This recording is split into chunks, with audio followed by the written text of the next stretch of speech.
Os méritos do Salvador. Catequese de Jesus. Só se condena quem quiser. Vamos ler sobre lições sobre a caridade, a salvação e os méritos do Salvador. Vou pular essa parte.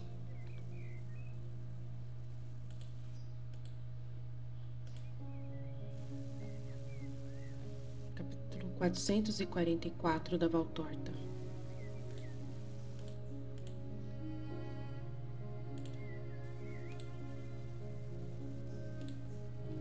Coloquei na tela para vocês verem que incrível que é.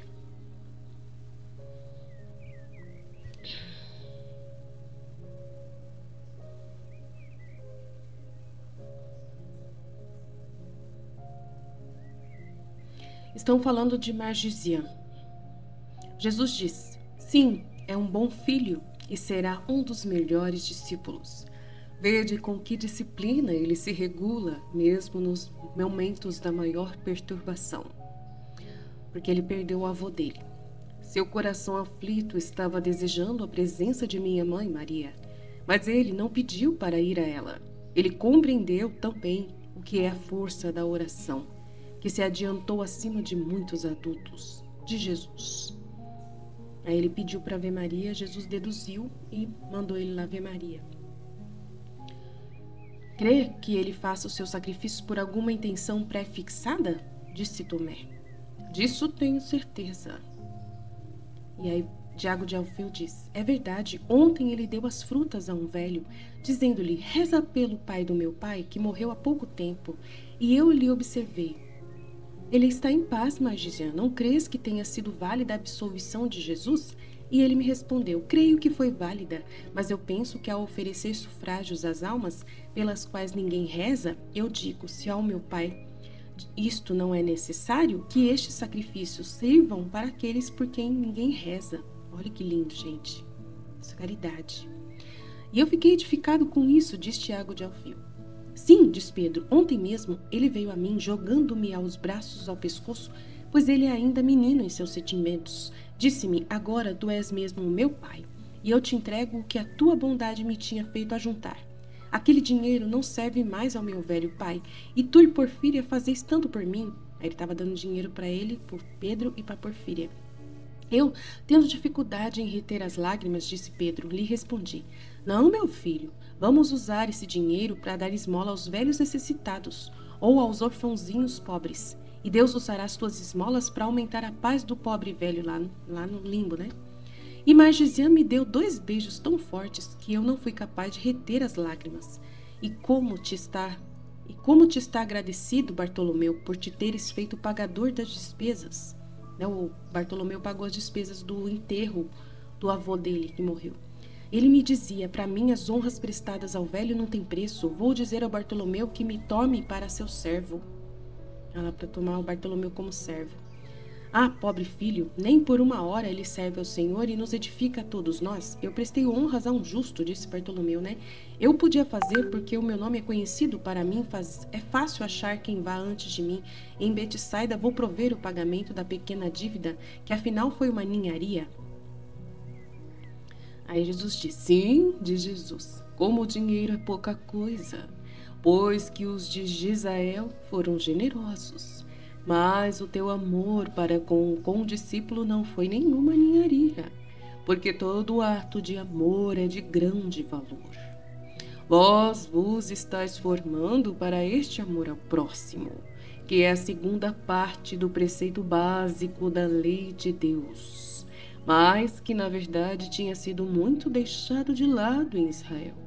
Os muitos preceitos, as minuciosidades vieram ocupar da forma profunda, simples e completa a lei do Sinai, vendo desfigurar a primeira parte do preceito básico, reduzindo-o a um montão de ritos exteriores, aos quais falta o que lhes dá consistência, o valor, a verdade, isto é, a falta-lhes a aderência ativa do interior com as obras que manda cumprir, com as tentações que ensina a superar por meio das obras do culto externo.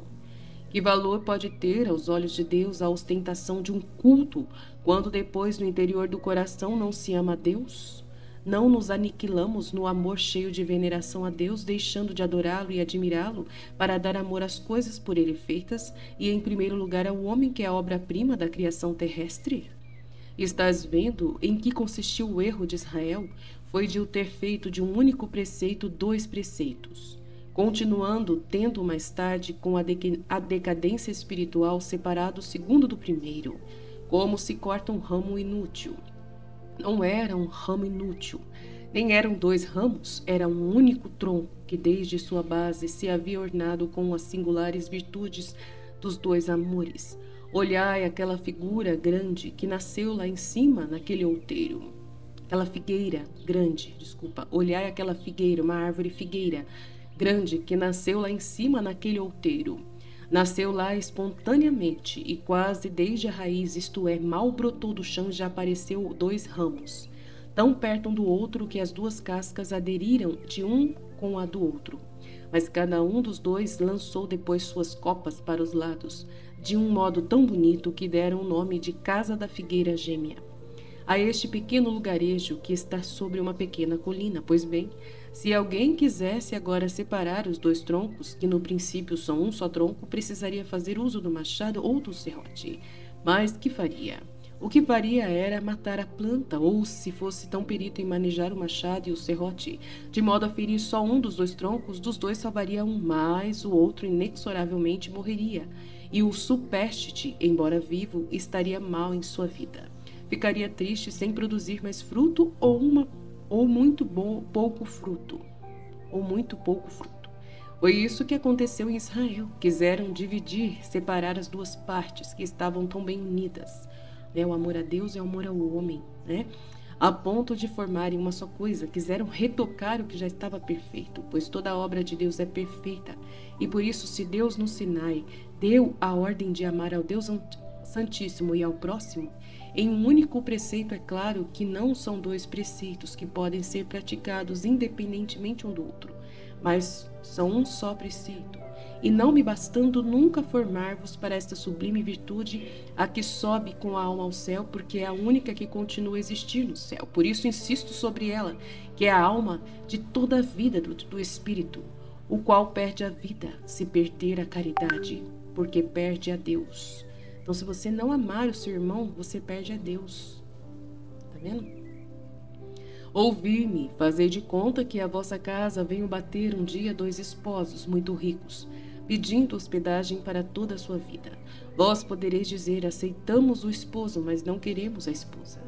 Sem quererdes ouvir isto, que o esposo responde: assim não pode ser, porque eu não posso separar-me da carne da minha carne. Se vós não a quereis acolher, eu também não posso ficar junto de vós, e vou-me embora com todos os meus tesouros, dos quais eu vos teria feito participantes. Deus está unido à caridade. Esta é a verdadeira mais íntima do que o amor de 2 esposos, que se amam intensamente como o espírito do seu espírito. A caridade é o próprio Deus. A caridade não é mais do que o aspecto mais ostensivo, mais ilustrativo de Deus. Entre todos os seus atributos, ela é o atributo rei, o atributo origem, porque todos os outros atributos de Deus ainda nascem da caridade, que é o poder, senão a caridade que age, que é a sabedoria, senão a caridade que ensina, que é a misericórdia, senão a caridade que perdoa, que é a justiça, senão a caridade que administra. E eu poderia continuar assim, tratando de todos os inumeráveis atributos de Deus. Agora, conforme o que acabo de dizer, podeis vós pensar que quem não tem a caridade tem a Deus? Não tem. Se você disser que ama a Deus, mas não ama o seu irmão, você é mentiroso, disse João, porque ouviu essas palavras. Podeis pensar que ele possa acolher a Deus e não a caridade? A caridade, que é única, abraçando o Criador e as criaturas, e que não se pode ter dela somente uma metade, aquela que se dá ao Criador sem que se tenha também a outra metade, a que se deve ter para com o próximo. Deus está nas criaturas, nelas está com o seu sinal indestrutível, com os seus direitos de pai, de esposo, de rei. A alma é o trono dele, seu corpo sem templo. Mas o que não ama seu irmão o despreza, faz sofrer e desconhece o dono da casa do seu irmão. o esposo do irmão, e é natural que este grande ser que é tudo e que está presente em o irmão, em todos os irmãos, tome como feita a si a ofensa feita ao ser menor, a parte do todo, isto é, cada homem. Por isso eu vos ensinei as obras de misericórdia corporais e espirituais. Por isso eu vos ensinei a não julgar, a não desprezar, a não repelir os irmãos, tanto bons como maus, fiéis ou gentios, amigos ou inimigos, ricos ou pobres. Gente, guarda isso. Por isso eu vos ensinei as obras de misericórdia, corporais, espirituais. Por isso eu vos ensinei a não julgar ninguém, a não desprezar, a não repelir os irmãos, tanto bons como maus, fiéis ou gentios, amigos ou inimigos, ricos ou pobres. Nossa! Meu Deus, quando em um tálamo se realiza uma concepção, esta se realiza com o mesmo ato, tanto em um tálamo de ouro como sobre a esteira do estábulo. E a criatura que se forma no seio de uma rainha não é diferente do que se forma no seio de uma mendiga, mas é igual em todos os pontos da terra, seja qual for a religião delas. Todas as criaturas nascem como nasceram Abel e Caim no seio de Eva, e a igualdade da concepção, formação e modo de nascer dos filhos de um homem e de uma mulher sobre a terra corresponde a uma outra igualdade no céu, a criação de uma alma a ser infundida no embrião para que ele seja de homem e não de animal. O acompanhe desde o momento em que foi criado até a morte. Ele sobrevive na esperança da ressurreição universal para se unirem de novo, agora no corpo ressuscitado, e receber com ele o prêmio ou o castigo.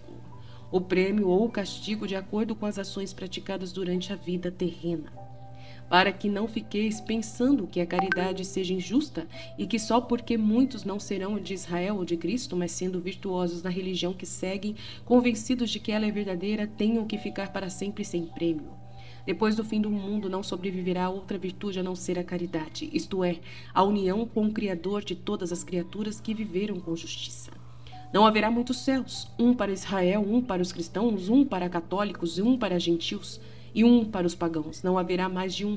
Haverá um só céu, portanto, haverá um só prêmio, Deus, o Criador que se reúne com as suas criaturas que viveram na justiça, nas quais, pela beleza dos espíritos e dos corpos dos santos, admirar-se-á de si mesmo, com uma alegria de Pai e de Deus. Haverá um só Senhor, não um Senhor para Israel, outro para o catolicismo, outro para cada uma das outras religiões. Agora vou revelar-vos uma grande verdade.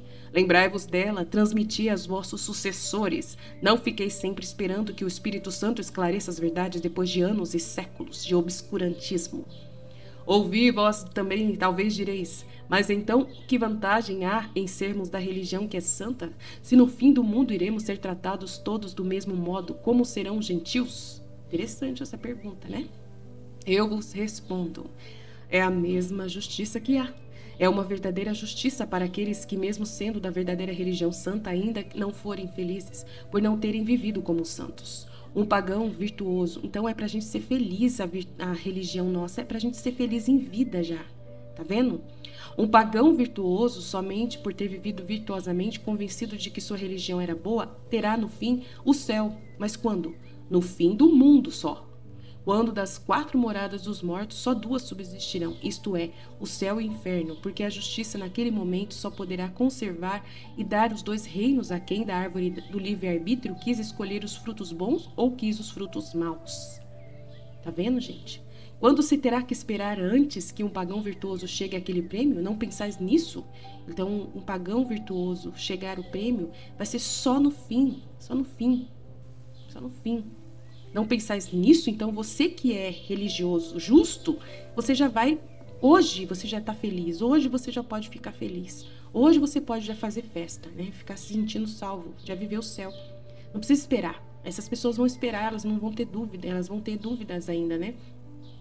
E essa espera, especialmente a partir do momento no qual a redenção com todos os seus consequentes prodígios já se tiver verificado, o Evangelho tiver sido pregado e que será a purificação das almas que viveram como justas em outra religião, mas não puderam entrar na verdadeira fé, depois de a terem conhecido como existente de provada realidade.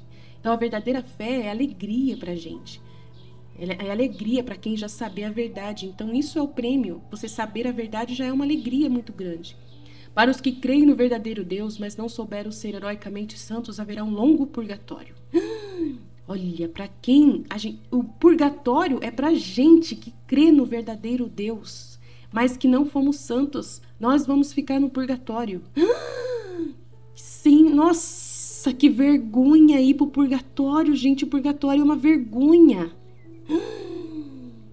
Que para alguns poderá terminar só no fim do mundo. Mas depois da expiação e da espera, seja qual for sua proveniência, estarão todos à direita de Deus, e os maus, seja qual for a sua proveniência, à esquerda. E depois no inferno horrível, enquanto o Salvador entrará com os bons no reino eterno. Senhor, perdoa se eu não entendo, se eu não te entendo. Bartolomeu pergunta, o que estás dizendo é muito difícil, pelo menos para mim, né? Para muitos de nós. Tu dizes sempre que és o Salvador e que redimirás aos que creem em ti. E então aqueles que não creem, ou porque não te conheceram, por terem vivido antes de ti, ou então como é grande este mundo por não terem tido a notícia de ti, como poderão ser salvos? Pergunta Bartolomeu. Olha, quem fala que só Jesus que vai salvar, né? Que não tem outro jeito, né? É muito importante saber isso aqui. Ele fala, eu já te disse. Pela vida de justos deles. Uma pessoa justa, independente se ela conhecer Jesus ou não, ela pode ser salva. Por suas boas obras, pela fé deles, que eles creem ser a verdadeira. Pode ser fé espírita, fé judaica, fé blá blá blá, fé... Não importa, eles acreditam ser verdadeiro. Mas se eles forem justos pela fé que eles têm, isso que importa. Mas eles não recorreram ao nome de Jesus. Mas o Salvador sofrerá também por eles. Não fazei ideia, ó filho de Tomai, de qual seja a amplitude de valor que terão os meus méritos de homem-deus. Aí ele fala assim, meu Senhor, sempre menores que os de Deus, né? Fala que os méritos são os menores que os de Deus, que há os que tu tens desde todo sempre. Ele fala, resposta justa e não justa resposta. Olha que importante, gente. Os méritos de Deus são, sim, infinitos. Dizes tu, tudo é infinito em Deus, mas Deus não tem méritos. No sentido de não ter merecido. Ele tem os atributos de suas próprias virtudes. Ele é o que é, a perfeição, o infinito, onipotente. Mas, para merecer, precisa cumprir com esforço alguma coisa que seja superior à sua natureza. Não é a nossa natureza, entendeu? Não é um mérito comer, por exemplo, mas pode granjear um mérito saber comer, por exemplo. Pois pode granjear um mérito saber comer moderadamente, fazendo até verdadeiros sacrifícios para dar aquilo que economizamos aos pobres. Também não é nenhum mérito estarmos calados, mas o pode ser quando o fazemos para não rebater a uma ofensa. Qualquer gesto, qualquer ato na divina vontade, né? Que é isso aí, né? Quando a gente faz a divina vontade, é o ato na divina vontade, é você comer moderadamente, fazendo caridade, né? Esses méritos, esses atos aqui. Mas ou pode ser quando o fazemos para não rebater uma ofensa, e assim por diante. Agora, tu compreendes que Deus não tem necessidade de esforçar-se, pois é perfeito e infinito, mas o homem-Deus pode esforçar-se a si mesmo, humilhando a infinita natureza divina sob uma limitação humana. Por isso que ele veio como ser humano, vencendo a natureza humana, que não está ausente nem é metafísica nele, mas é real com todos os sentidos e sentimentos, com as suas possibilidades de sofrimento e de morte, com sua vontade livre. Ninguém ama a morte, especialmente se ela é dolorosa, se é antes do tempo e não merecida. É justamente a morte de Jesus. Ela vai ser dolorosa antes do tempo e não merecida.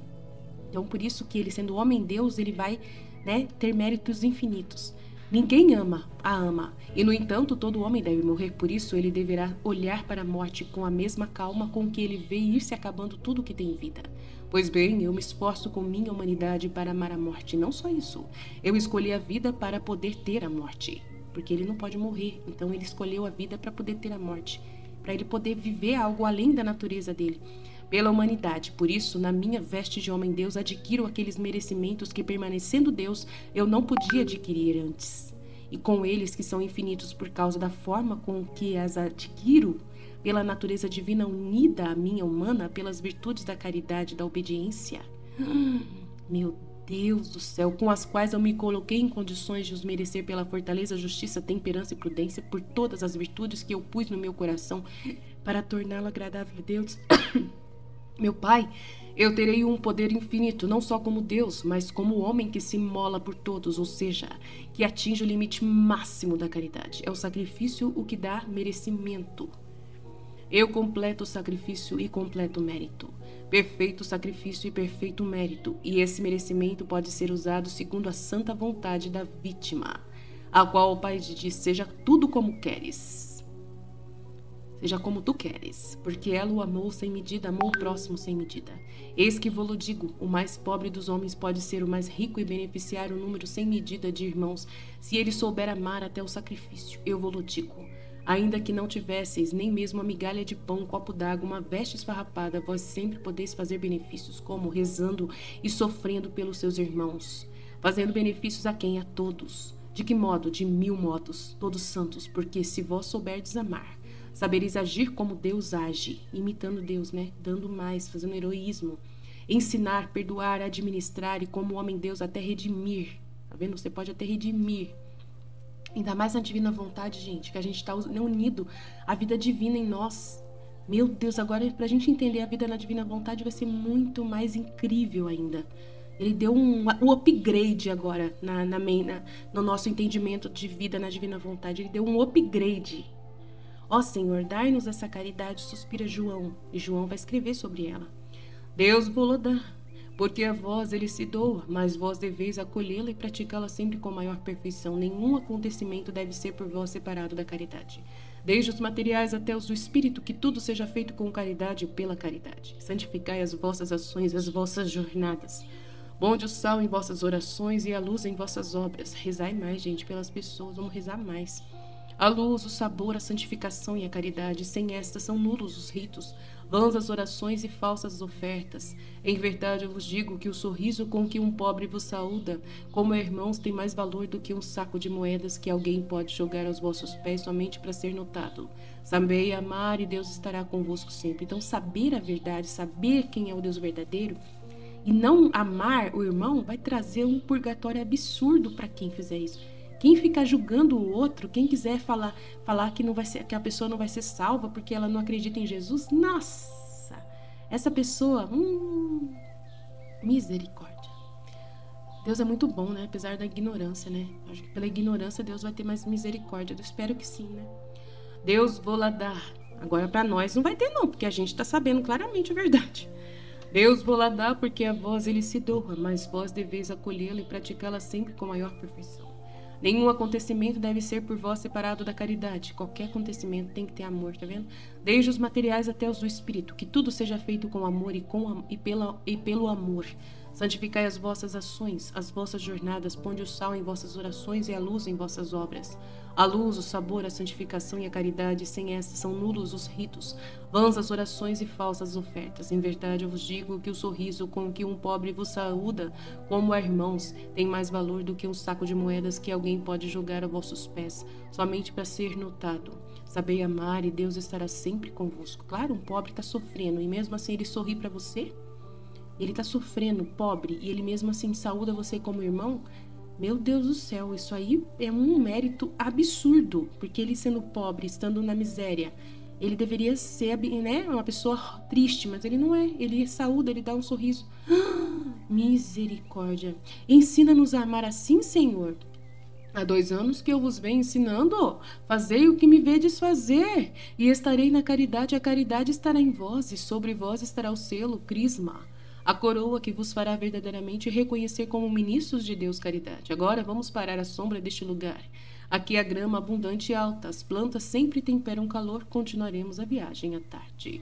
Oh, glória a Deus, meu Deus, que revelação incrível! Aí, gente, tem um trecho da Luísa que Jesus fala... que Jesus fala uma coisa incrível que a gente tem que guardar. O segredo para encontrar todas as criaturas para amar a Deus por todas elas. Toda a criação... Deixa eu ver se vai aparecer aqui para você. Aqui.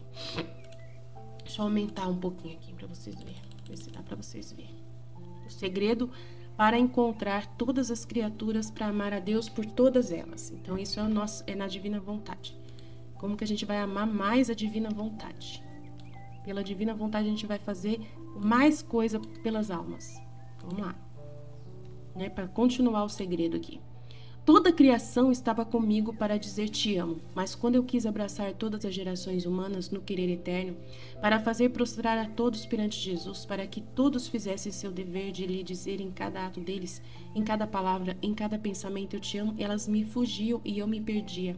e não sabia o que fazer. Então eu tenho dito a Jesus e ele: minha filha, no entanto, isto é precisamente dizer no meu querer. Ah lá, Jesus falando: minha filha, no entanto, isto é precisamente viver na minha vontade, levando-me toda a criação diante de mim, e em nome de todos me dar a correspondência de seus deveres. Nenhum deve escapar-te. De outra maneira, minha vontade encontraria vazios na criação e não ficaria satisfeito. Aí ela fala assim: mas sabe por que não encontra todos os seres humanos e eles fogem?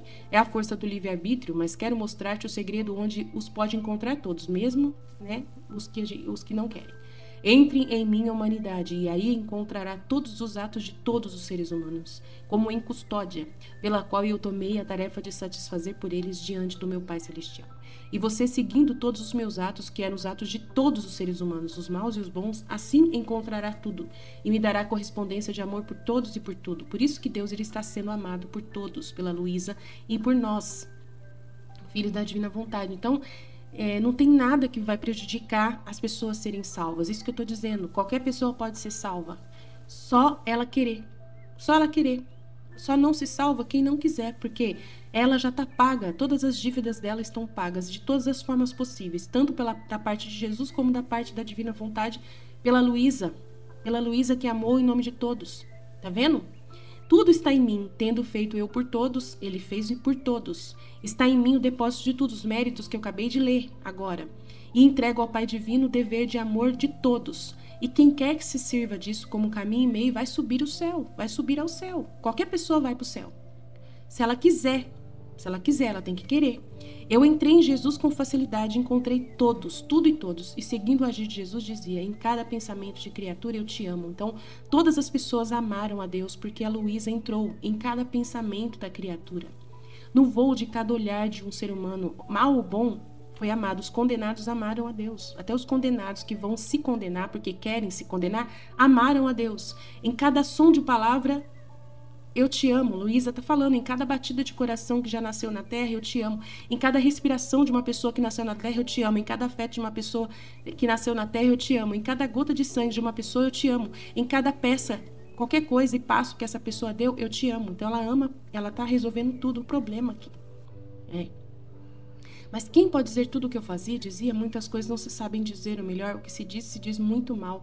E é como se diz quando se está junto com Jesus, assim dizendo, te amo e me encontrei em mim mesmo, tá vendo? Então é o segredo, isso aqui é o segredo de encontrar todas as pessoas, que está no trecho do volume 16, dia 29 de dezembro de 1923. Então, é um vínculo eterno que os une e não pode ser removido. O segredo para saber onde encontrar todas as criaturas boas ou más para amar o Pai por todas. Então a Luísa amou a Deus por todos. Amou a Deus por todos e nós também na Divina Vontade podemos amar a Deus por todos e redimir a todos através da Divina Vontade, do poder do dom da Divina Vontade. Então, não tem como uma pessoa se perder, se condenar só se ela não quiser. Só se ela falar, eu não aceito. Só isso. Eu falei, a mínima vontade da criatura de ser perdoada por Deus já salva ela. Depende só da vontade de uma pessoa querer ser salvo. Jesus salva apesar de qualquer pecado, qualquer mesmo. O mais negro, escarlate pecado foi justificado já.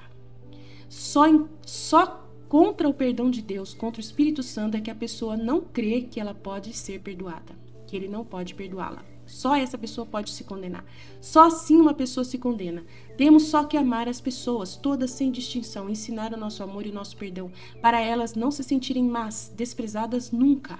Por isso que nós não podemos desprezar ninguém, julgar ninguém. Pois se nós as aceitarmos sendo quem forem, por mais horríveis que elas sejam, elas poderão acreditar no perdão também de Deus. Se nós as perdoarmos, elas também saberão que Deus as perdoa. Depende de nós salvarmos mais almas para Deus. Todos os que falam que o pecado é muito perigoso, que desprezam quem peca, que tratam mal os pecadores, estão trabalhando para Satanás. Estão mesmo. Gente, é muito grande essa revelação. Então, se você disse que alguma pessoa não pode ser salva por causa de pecado, você está trabalhando para Satanás. Você trabalha para o acusador dos seus irmãos. Então, para agora.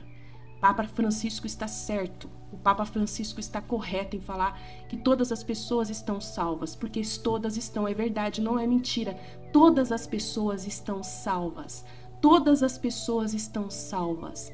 Todas as pessoas estão salvas. Só não vai estar salva a pessoa que não acredita, que falar que não acredita no perdão. Só ela, diante de Deus, falar assim, eu não acredito que o Senhor tem poder de me perdoar. Só essa pessoa que não quiser que não vai ser salva. Então aguenta isso de uma vez por todas, seja você quem for. E se você for contra essa verdade, cuidado, porque você vai pagar um purgatório terrível se você conseguir alguma coisa, tá? Purgatório vai ser terrível para você. Então cuidado, hein? Cuidado. Jesus falou aqui, lê de novo, ouve de novo que você vai ver. Ouve de novo que você vai ver. Ouve de novo que você vai ver. O Papa Francisco está certo. Ninguém vai se condenar. Só quem quiser. Só quem não acreditar no perdão de Deus que vai se condenar. Só. Nós já tínhamos deduzido isso e nós... Eu falei para todo mundo que a gente já tinha deduzido. Todos falam que é difícil se salvar. Mentira. Essas pessoas que falam que é difícil se salvar estão do lado do inimigo de Deus. Jesus declarou na Valtorta no livro do céu, filha, você pode me entregar todos, entre na minha humanidade, lá estão todos. Você vai trazer o amor de todos na divina vontade. Quem quiser ser salvo já está. Só se condena quem rejeitar totalmente, com plena consciência, os méritos de Jesus. Acabou a dúvida, acabou. Já tínhamos deduzido isso, agora acabou a nossa dúvida. A igreja precisa ser renovada totalmente. Foi entendido muita coisa errada. Revelação completa no capítulo 444. Glorioso domingo. Felicidade para todos. O Papa Francisco está certo. O Papa Francisco está certo. O Papa Francisco é do lado de Jesus. Ele está na divina vontade. Glória a Deus, glória a Deus, glória a Deus.